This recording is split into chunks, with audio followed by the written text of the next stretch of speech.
Welcome to You Can Do It. So today we're going to be installing our angle valves for our vanity sink. I purchased some quarter turn angle valves. It's a contractor pack. It has 5 in it, which will do 2 sinks and a toilet for a bathroom, which is kind of nice versus buying them individually. You'll save money. I got the quarter turn valves.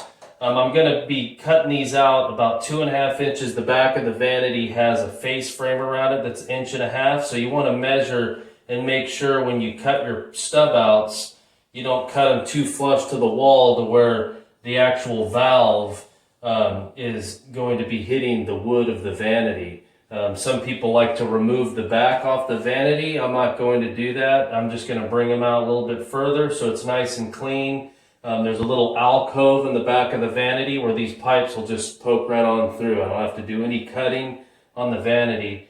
What you're going to want to do is this little nut on the top and the flared end, the brass ring, we're not going to be using that. We're going to discard that because our hoses, they have a compression hose with the rubber gasket inside, and you're just going to screw that right on, and then that'll go up to your sink valves. So we won't be needing that. You want to make sure your water's turned off on the hot and the cold. I've got 2 different valves underneath the house, so I'm able to isolate them, turn them off. And then you want to make sure this valve is off as well, so that when you turn the water back on, you're under the house, you don't flood your bathroom by the time you get in here. So I've cleaned the pipes. I got all the paint. You just want to make sure it's nice and smooth. There's no dents in the pipe. It didn't get damaged. And so I'm going to go ahead and cut the pipe. I'm going to be using instead, some people like to use channel locks. I don't like really using channel locks just because if you slip, you're going to scar up the pipe.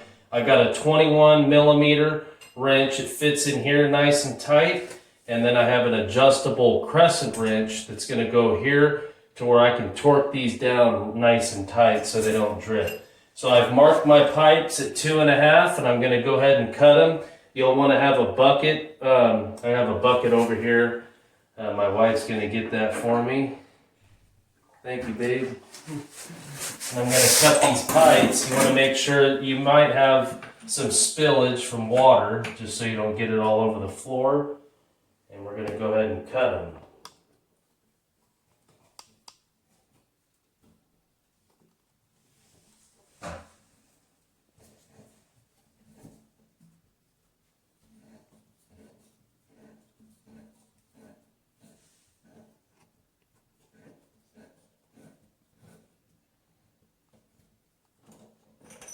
In case you're not familiar with this is a little pipe cutter. It's a real small one just to get into some tight spots. I have a larger one, but by the time you spin it, it'll hit this pipe. So the smaller ones you'll use a lot more often, get into tight spots.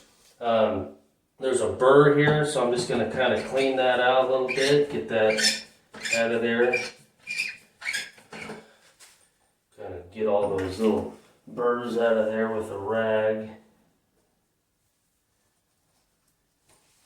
And then we're going to slide this guy on. I usually just kind of dry fit it here. So that slides on. And then your brass ring, it doesn't matter which way it goes. Just slide that on. Make sure there's no debris in there. And just bring them together.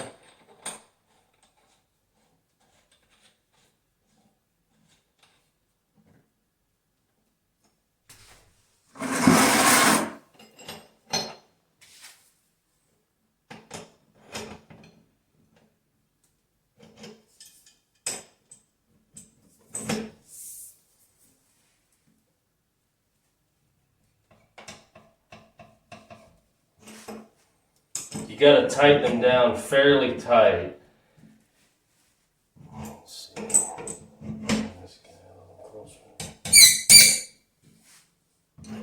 And just like that, there you go. We repeated that process 3 more times for the vanity and 1 extra time for the toilet. There is an optional decorative ring that does go around the back of that valve. You would have had to put that in first before the valve stop, but there was really no need for that because our vanity absolutely covers that entire backside.